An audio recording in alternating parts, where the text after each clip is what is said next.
मैंने पहली meeting India international centre Delhi में, जो most intellectuals and cultural centre of India, उसमें एक राउंड टेबल डिस्कशन किया था, कॉन्फ्रेंस रूम नंबर 1। और वो बहुत शॉर्ट नोटिस पे किया था, मुश्किल से 2-3 दिन के नोटिस पे। और वस्तु स्थिति यह हुई कि वहां बैठने की जगह नहीं रही, बहुत से लोग खड़े होने की भी गुंजाइश नहीं थी, कॉन्फ्रेंस रूम के गेट से ही बाहर से जाना पड़ा वापस, क्योंकि everyone wanted to understand the complexities of the situation in Jammu and Kashmir। और वो 1991 में आप समझ सकते हैं, वो क्राइसिस का एक बहुत इम्पोर्टेंट ईयर था। हिंदुस्तान के 3 प्रमुख थे, 4 कह सकते हैं, प्रिंसली स्टेट्स, जिनने हिंदुस्तान को 15 अगस्त 1947 को ज्वाइन नहीं किया था। States are Junagadh, Jammu and Kashmir and Hyderabad. Travancore एक डिफरेंट कैटेगरी में आता है, तो इन 3 को एक साथ ले लें। हैदराबाद में राजा मुसलमान था, प्रजा नॉन मुस्लिम्स थी। Majority of the population of the Hyderabad state was non-Muslims, but the king was Muslim. Junagadh में मुस्लिम राजा था, but the प्रजा was non-Muslims। कश्मीर में इन दो से अलग परिस्थिति थी। King was Hindu and the dominant section of the population of Jammu and Kashmir was non-Hindu Muslims। ये महाराजा ने इंडिपेंडेंट इंस्ट्रूमेंट एक्ट जो था, उसमें हर राजा को ये फ्रीडम था कि वो किस यूनियन में ज्वाइन करे, पाकिस्तान में ज्वाइन करे, हिंदुस्तान में रहे। इन तीनों ने 15 अगस्त तक कोई फैसला नहीं लिया था। 15 अगस्त को ही जूनागढ़ के नवाब ने पाकिस्तान में ज्वाइन करने का फैसला ले लिया, अनाउंस कर दिया था। 15 अगस्त 1947, 15th of August 1947, the Nawab of Junagadh decided to join the state of the nation of Pakistan।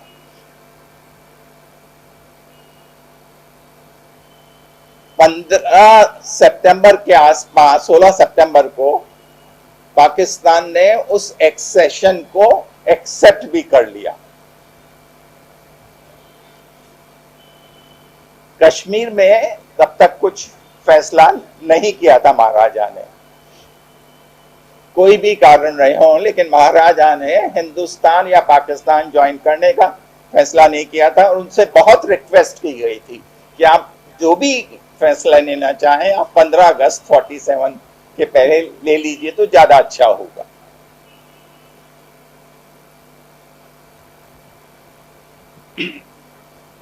इस फैसले का जो जूनागढ़ के नवाब ने लिया, उसका विरोध हुआ हिंदुस्तान में। एक एक्साइल गवर्नमेंट भी मुंबई में बनाई गई, और उस एक्साइल गवर्नमेंट एंड एक्साइल को लीड कर रहे थे Samaldas Gandhi. Government of India ने एक्शन भी लिया। फिर फाइनली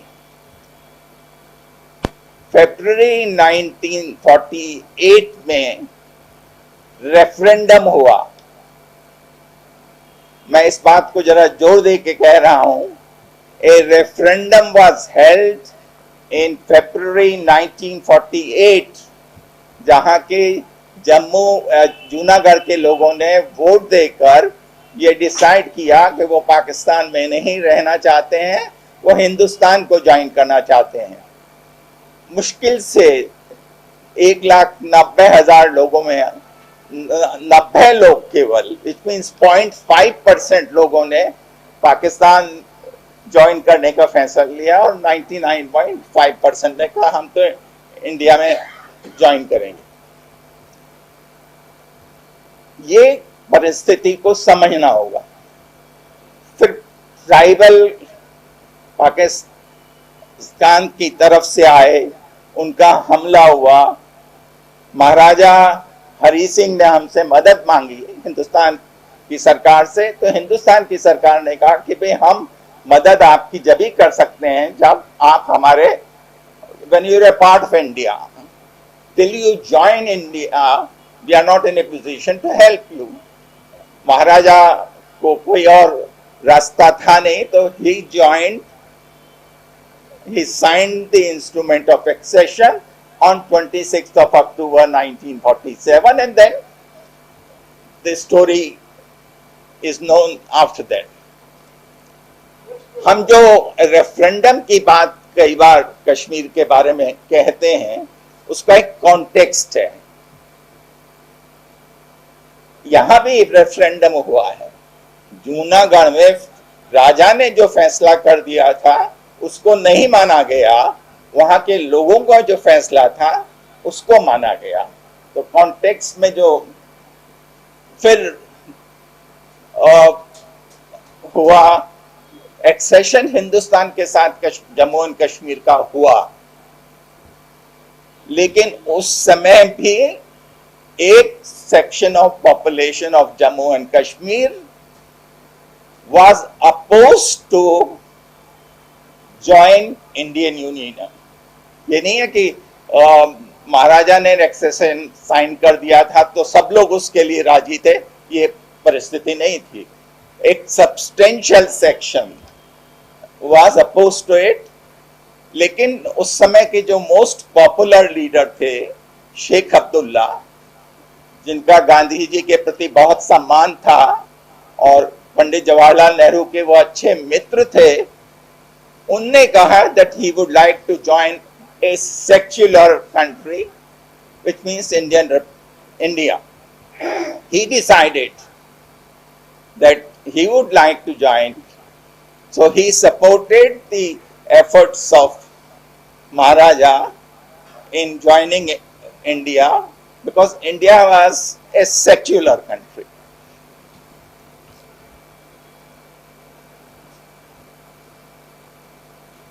ये सब एक उस एक्सेशन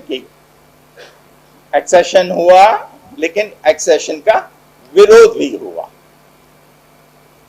फिर दूसरी बात आई कि 1953 में शेख अब्दुल्ला को गवर्नमेंट ऑफ इंडिया ने अरेस्ट किया। फिर इंदिरा गांधी, शेख अब्दुल्ला कोर्ट 75 में हुआ और उसके बाद फिर शेख अब्दुल्ला मेन स्ट्रीम में आ गए।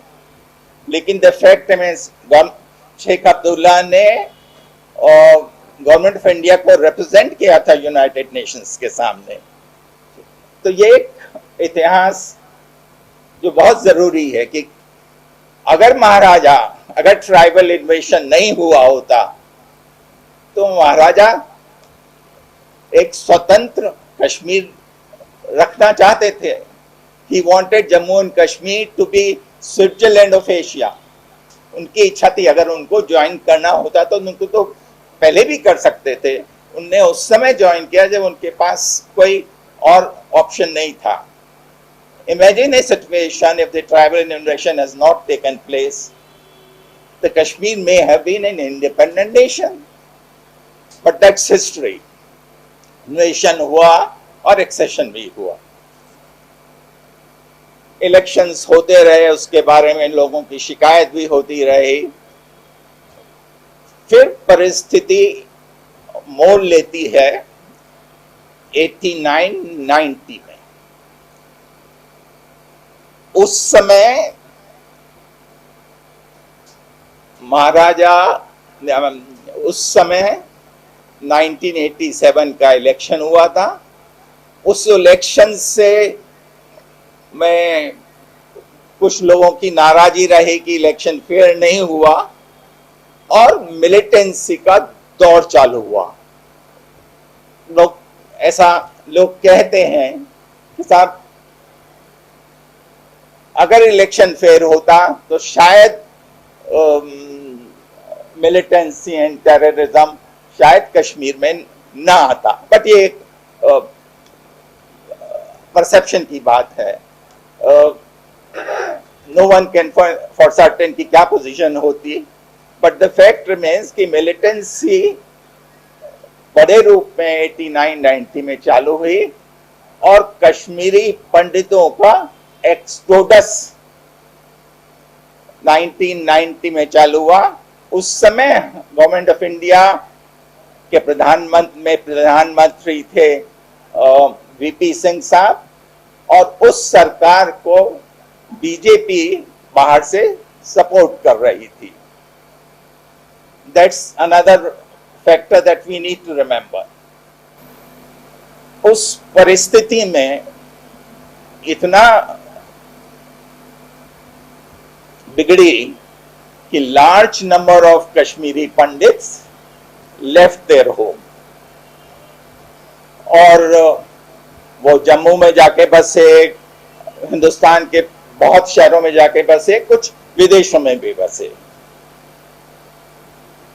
उसके अलग अलग एक्सप्लेनेशन है, but the fact remains that the Kashmiri pandits left their home, started leaving their homes from the year 1990 in large numbers and settled in Jammu, Delhi and other parts of India. और एक separate जिसको हम separate test forces बोलते हैं, उनका एक important role हो गया। They became very important और टेररिज्म बहुत जोरों से हुआ। उसमें एक तरफ से कश्मीरी पंडित गए, बहुत से मुसलमानों को भी वैली छोड़नी पड़ी। केवल कश्मीरी पंडित उन्हें नहीं छोड़ा, बट बहुत से मुस्लिम families, those who were opposed to the philosophy of terrorism and militancy, they also left the valley. But obviously, the percentage-wise, larger number of Kashmiri Pandits. परिस्थिति ये हुई कि large number of people died between 91 and 90 and 96. कुछ militants की गोलियों से मारे गए, कुछ सिक्योरिटी फोर्सेस ने एक्शन लिया, उसमें मारे गए, कुछ निर्दोष थे, कुछ ने बंदूकें हाथ में ले रखी थी, and large number of people were put inside the jail. There was a group of people who wanted right of self-determination to be given to people of Jammu and Kashmir. ये डिमांड 1991 में नहीं है, ये demand तो 47 से ही चल रही थी कि भाई जैसे और लोगों we should be given a right of, we should decide our destiny. हमको कहाँ जाना है, किसके, ये फैसला हम करेंगे, राजा के हाथ में नहीं होना चाहिए था। People of Jammu and Kashmir should be decided. तो एक हुर्रियत कॉन्फ्रेंस करके, ऑल पार्टीज हुर्रियत कॉन्फ्रेंस करके एक ग्रुप बना जो सारे सेपरेटिस्ट फोर्सेस को डिसाइड लीड करता था। ये फोर्सेस सब प्रधानमंत्रियों से 1991 से लेके 2002 तक, 2014 तक ये सारे सरकारों से मिलते रहे थे, उनसे साथ बात करते रहे थे, और बातचीत का मतलब ये था कि जो समस्याएं हैं उनका कैसे समाधान हो। So the dialogue between the government of India and the separatist forces led by all party Hurriyat conference, that dialogue was taking place. मैंने 1992 से चालू किया कश्मीर में जाना और 100 बार गया हूँ. So at least 100 times I have spent about 1,000 nights in Jammu and Kashmir. कम से कम 1000 रातें मैंने जम्मू एंड कश्मीर में गुजारी हैं और 100 बार तो कम से कम गया हूँ. जब से मैंने पहली मीटिंग मेरी 91 में चालू करी थी इंडिया इंटरनेशनल में सेंटर्स, उसके बाद लगातार, और उन लोगों को भी यहाँ बुलाया है पूरे देश में, जो कश्मीरी लीडर्स हैं, मेन स्ट्रीम वाले भी और सेपरेटिस्ट वाले भी. इनफैक्ट कलकत्ते में पहली बार सेपरेटिस्ट लीडर्स कश्मीर को पहली बार छोड़ा है और किसी शहर में आके मीटिंग की है, वो कलकत्ता है. और उनकी पहली मीटिंग करवाई थी भारतीय भाषा परिषद में. एक राउंड टेबल कराया था प्री लंच में और पोस्ट लंच में उनके जो हॉल है उसमें, और उनको यहाँ के इम्पोर्टेंट मीटिंग्स तो हैं, important political leaders including chief minister से भी मुलाकात करवाई थी. They were not untouchables. They were considered Indians जो एक डिफरेंट पॉइंट ऑफ व्यू रखते हैं, उनके साथ बातचीत. और अगर कोई प्रधानमंत्री पूछें कि सबसे पॉपुलर प्रधानमंत्री कौन रहा है, तो वो Atal Bihari Vajpayee is most popular leader in Jammu and Kashmir. उनने एक बहुत इंपॉर्टेंट बात कही थी जो कश्मीर के लोगों को बहुत, they were very pleased to hear that statement from Prime Minister of India कि हमको जमहूरियत से करना है, इंसानियत से फैसला करना है. You know, we have to use democracy, we have to use the human and Kashmiriyat, you know, the philosophy of Kashmiri, Jammu and Kashmir, जो which is जहाँ पर किसी ऋषि और मुस्लिम स्कॉलर्स एक ही तरह की बात करते थे. ये कश्मीर की परिस्थिति थी. हुर्रियत एग्जिस्ट करती थी, उनके साथ बात होती थी. फिर प्रधानमंत्री मोदी जी के आने के बाद उनने एक सरकार, उनकी पार्टी ने पहली बार बीजेपी सरकार में आई, पीडीपी और बीजेपी की सरकार बनी, और उस सरकार को फिर वो डिसमिस हुई, प्रेसिडेंट रूल बना जो अभी तक चल रहा है. वो फैसला उनका बहुत अच्छा था, इंपॉर्टेंट था. हालांकि उसकी बहुत आलोचना हुई कि पीडीपी और बीजेपी की सरकार दो बिल्कुल अपोजिट थे, उनकी कैसे. लेकिन अगर किसी एक को मेजॉरिटी नहीं दी है इलेक्टेड ने, तो डेमोक्रेसी में सरकार तो आपको चाहिए, तो उन्होंने मिलकर बनाई थी. लेकिन फिर उस सरकार को प्राइम मिनिस्टर मोदी का जो मोस्ट इम्पॉर्टेंट स्टेप है, जिसकी बहुत आलोचना भी हुई है, तारीफ भी हुई है, वो 370 और 35A को हटाना 2019 में.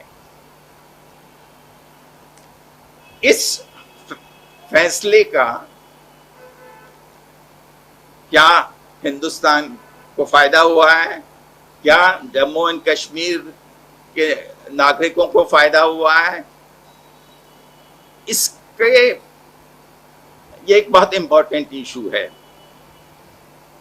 और जब इस फैसले को लिया था तो बहुत सी बातें चर्चा में आई थी कि जब 370 हटा देंगे तो कश्मीरी पंडित वापस जा पाएंगे.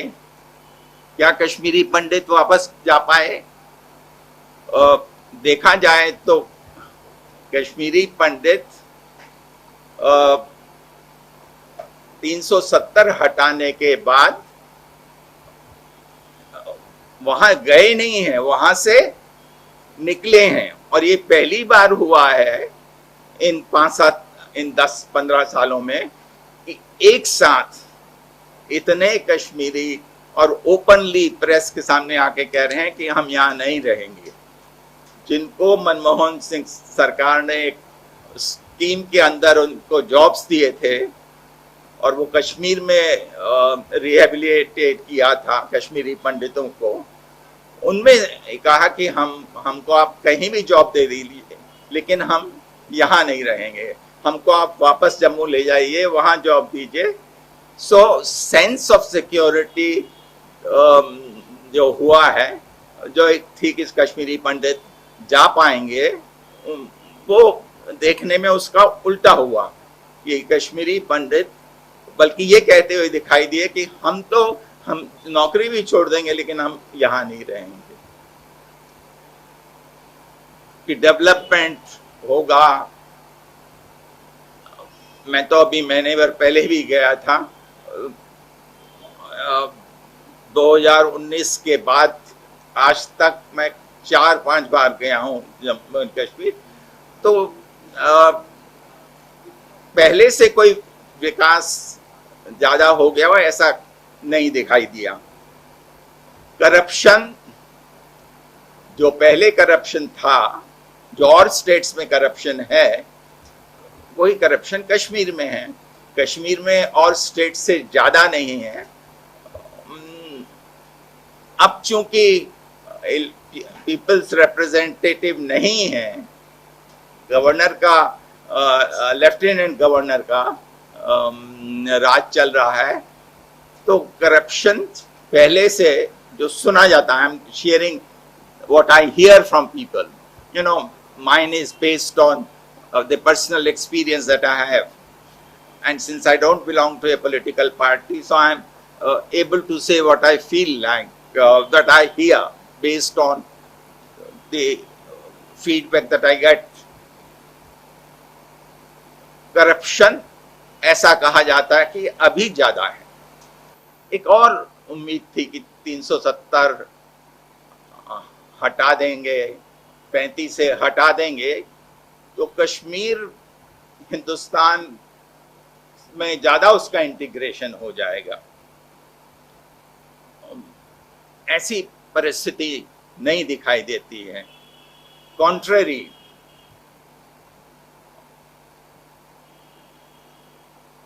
एलियनेशन 47 से है। ऐसे लोग हैं वहां पर जो हिंदुस्तानी स्टेट से नाराज हैं, इसमें कोई शक नहीं है, और वो आज नहीं है, वो 47 से हैं। That number has gone up. लेकिन अब पॉलिटिकल इंटीग्रेशन हो गया है, कॉन्स्टिट्यूशनल हो गया है, फिजिकल इंटीग्रेशन हो गया है, इंडियन सिक्योरिटी फोर्सेस वहां हैं ऑल ओवर। इमोशनल इंटीग्रेशन जिसको कहते हैं वो नहीं, पूरा नहीं हुआ है। क्या 370 हटाने से या 35 से हटाने से are people all Kashmir feeling closer to India, और they are have moved away from us? क्या वो हमारे नजदीक आए हैं कि हमसे दूर चले गए हैं? परिस्थिति ये दिखा रही है कि एलिनेशन बढ़ा है। हम, परिस्थिति ये है कि वहाँ इंटरनेट बहुत महीनों तक नहीं रहा, स्कूल कॉलेज वहाँ तक बंद रहे, और जिनको हम मेन स्ट्रीम लीडर्स बोलते हैं उनको जेल में भी रखना पड़ा, हाउस अरेस्ट भी करना पड़ा। तो ऑन द होल जो हिंदुस्तान के गुण गाते थे उनको भी नाराज किया।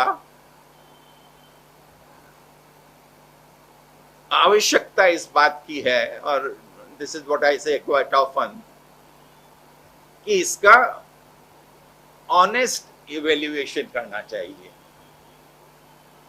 कि जो हमने अगस्त 2019 में कदम उठाए थे, वर दे necessary? Were they necessary at that point of time? उस समय हमने जो कदम उठाए थे उस समय ही उनका उठाना जरूरी था क्या? उस समय पॉपुलर गवर्नमेंट नहीं थी, असेंबली नहीं थी, बिना उनकी सलाह के, बिना उनसे बात किए हुए नहीं करना पड़ा. So were those steps in the interest of Indian people? Have they promoted the peace and understanding? Have they promoted the fellow feelings between the different sections of society? ऐसा तो इस बात की बहुत, देखिए गोइनका साहब ने वो वर्ड यूज किया था, जीएसटी जो सारे देश को में एक टैक्स है. जम्मू एंड कश्मीर असेंबली ने भी उसको पास किया, वो टैक्स. जम्मू एंड कश्मीर में भी जीएसटी है. तो इंटीग्रेशन की जो बात कहें तो ये कह सकते हैं कि as far as integration is concerned, physical, political, economic integration हो रहा था. जो इमोशनल कमी थी उसके लिए हमको सोचना पड़ेगा कैसे वो इमोशनल इंटीग्रेशन होगा.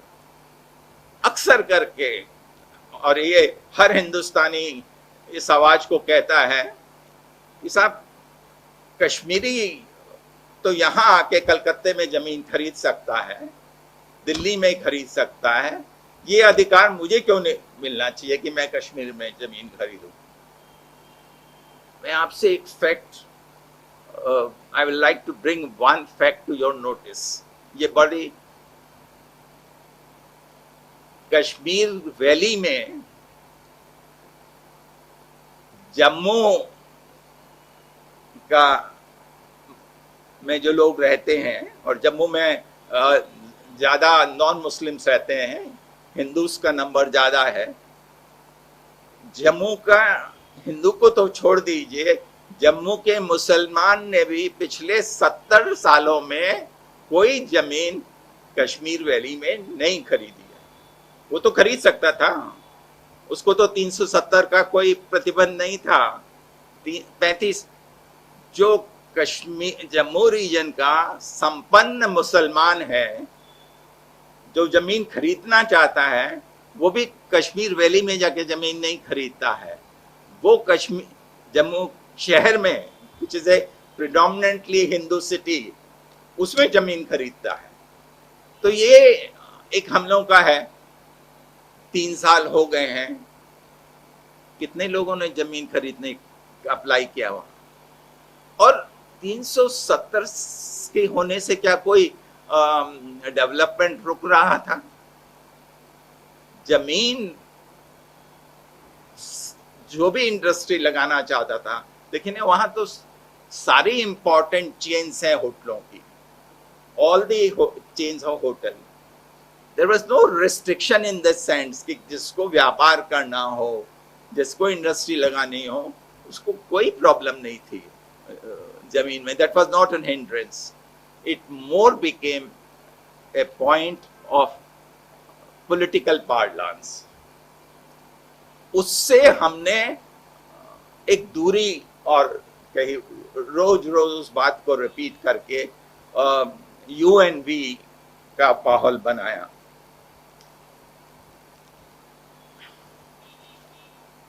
कुछ फैसले जो पोस्ट अब्रोगेशन हुए हैं वो जरूरी थे कि साहब जो वेस्ट पाकिस्तान से जो लोग आए हैं, जो पार्लियामेंट के लिए तो वोट दे सकते थे, वो असेंबली के लिए वोट नहीं दे पा रहे थे. वाल्मीकि हैं, वो नंबर बहुत कम था. उसको हमारे प्रधानमंत्री, उसके लिए 370 को हटाना जरूरी भी नहीं था. जम्मू एंड कश्मीर में जो कानून थे, क्योंकि बहुत से कानून जो हमारे यहाँ पास हुए हैं वो वहाँ लागू होते हैं. In fact most of the laws which have been passed by the Indian Parliament are applicable. Most of the laws. ये नहीं है कि एक आध दो लोग नहीं है, most of the laws. और जम्मू एंड कश्मीर के कॉन्स्टिट्यूशन का पहला सेंटेंस क्या है, पहला आर्टिकल क्या है?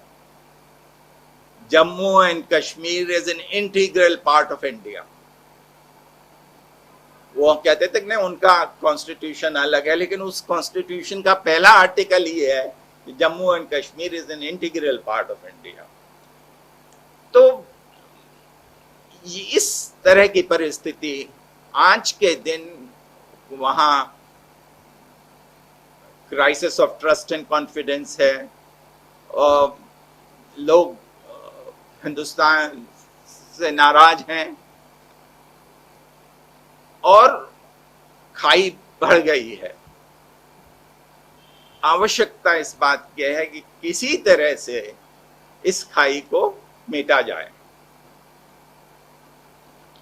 क्या वे आउट है?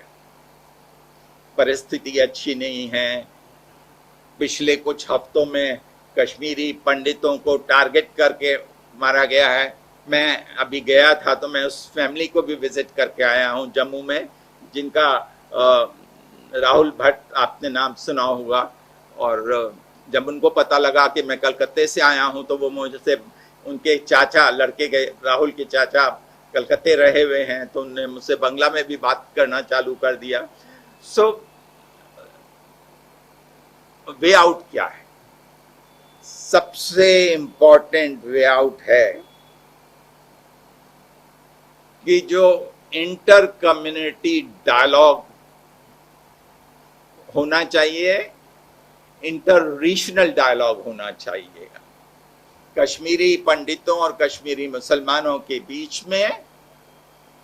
सोशल लेवल पर जितने ज्यादा डायलॉग्स हो सकें उतने होने चाहिए, और ये जो खाई है उस खाई को मेटा जा सके।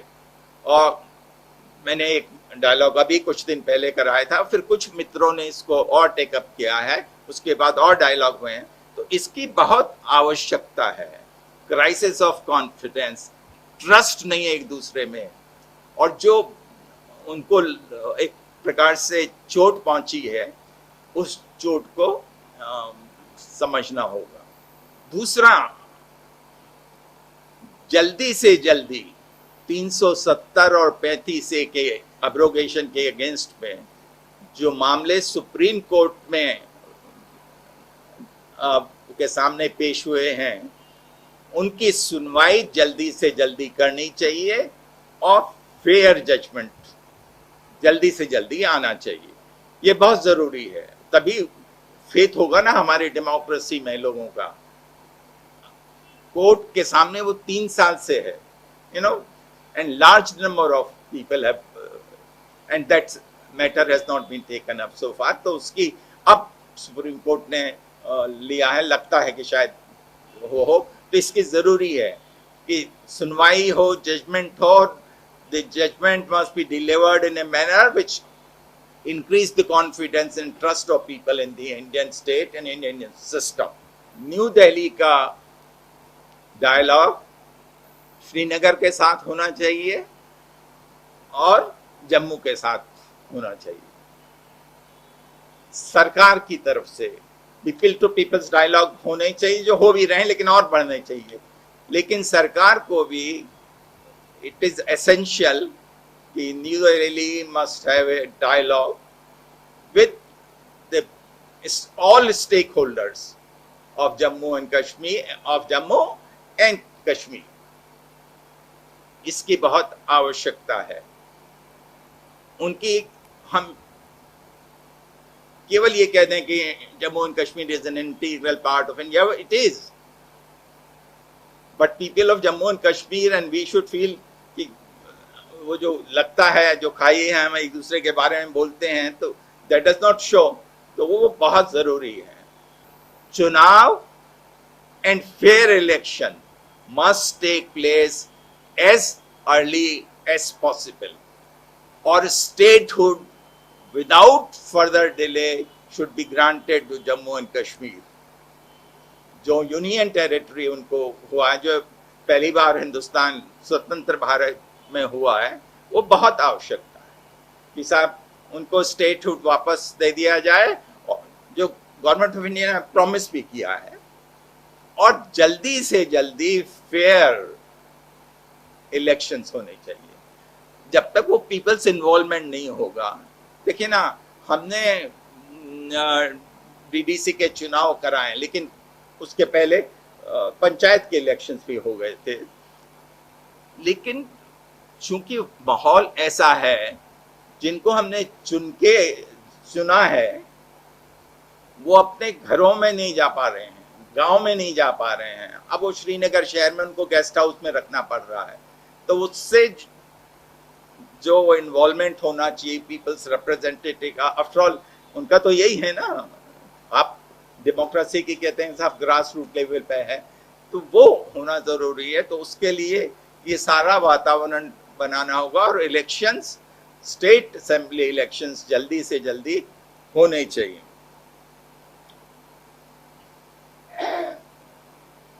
कश्मीर के बारे में कोई भी पॉलिसी बने, और इस बात को मैं बहुत गंभीरता से कह रहा हूं, वो नेशनल कंसेंसस पे बेस्ड होनी चाहिए कि सभी पार्टियों की सहमति हो। नहीं तो होता क्या है कि आप एक पॉलिसी लेते हैं, वो उसका एक पॉलिटिकल इंटरेस्ट अपने एक पार्टी के इंटरेस्ट में हो सकता है, नेशनल इंटरेस्ट में नहीं हो। हमने एक कोई पॉलिटिकल स्टेप ले लिया, वो इसलिए ले लिया कि हम उस स्टेप से अपना राजनीतिक फायदा कर सकें, वो देश के हित में नहीं भी हो। लेकिन जब नेशनल कंसेंसस हो जाएगा कि सारी पार्टियों का से डिस्कशन करके, and on an important subject like this, that's very important. नहीं तो क्या होगा कि वो you take decision based on your political interest, कि आपको चुनाव में, देश के अन्य भागों में जो चुनाव होंगे उसमें क्या फायदा हो सकता है, देश को फायदा हो सकता है कि नहीं हो सकता, वो फिर गौण हो जाता है। लेकिन अगर कोई पॉलिसी सब पार्टियों की सहमति होगी तो फिर वो कोई पॉलिटिकल एडवांटेज नहीं ले पाएंगे। ये बहुत जरूरी है।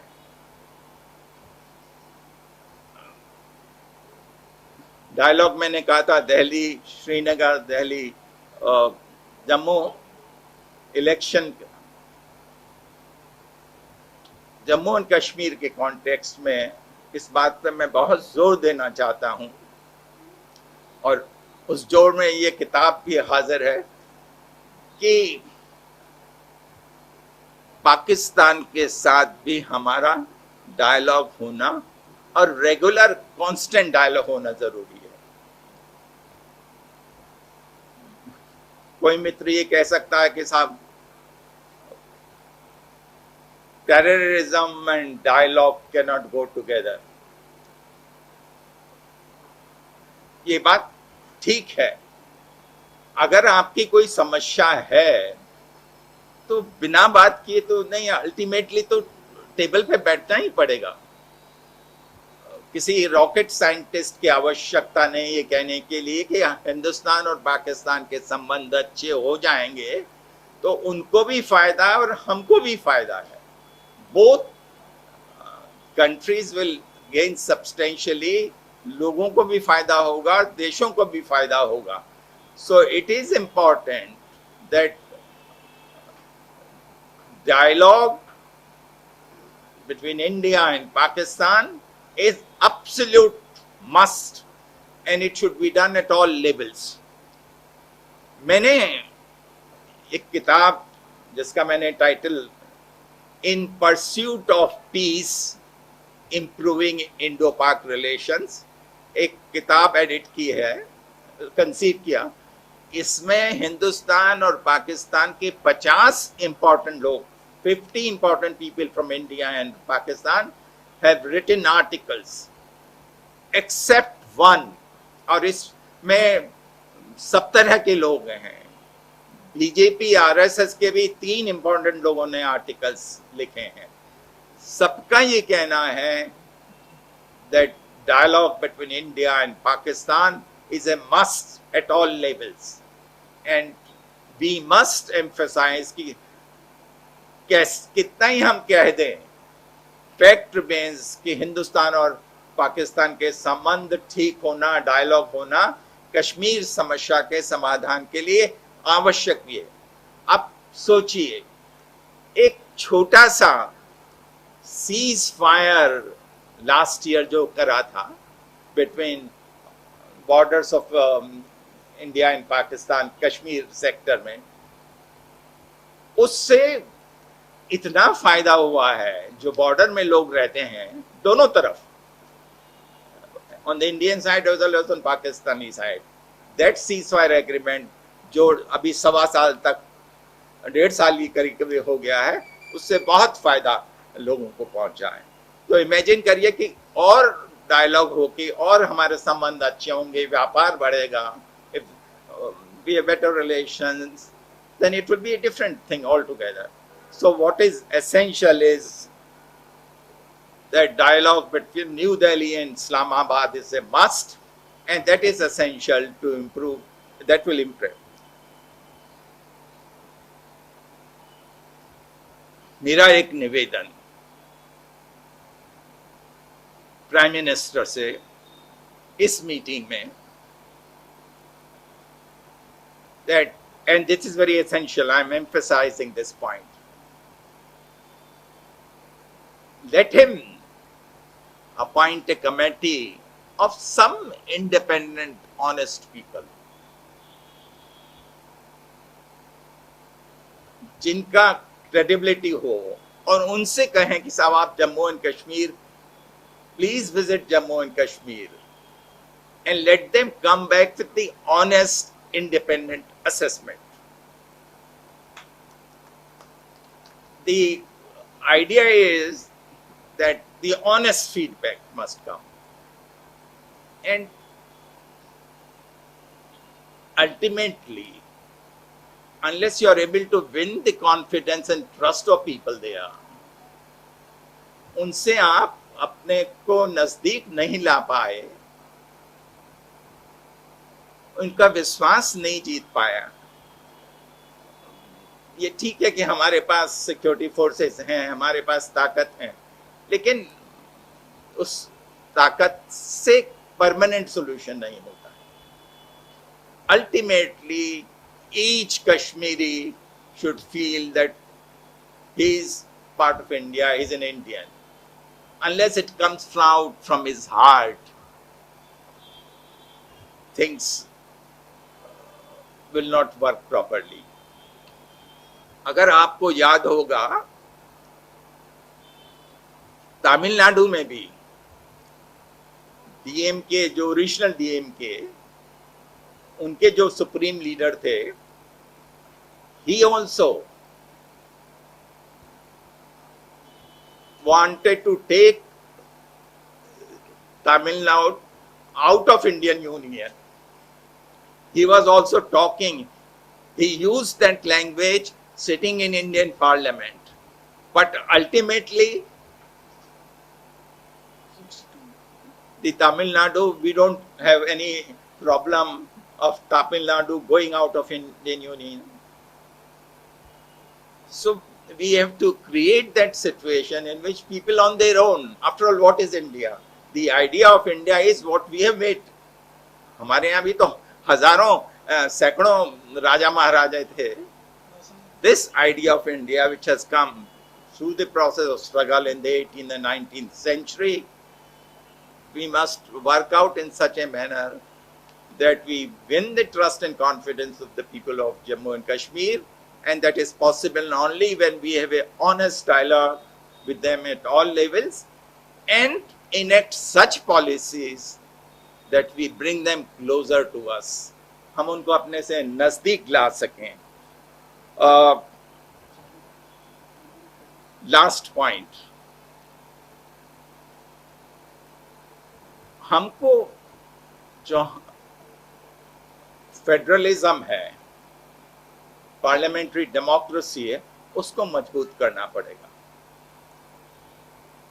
This large country with so much of diversity, with so many languages, with different religions being followed, cannot survive unless we have deep faith in federalism and deep faith in unity in diversity.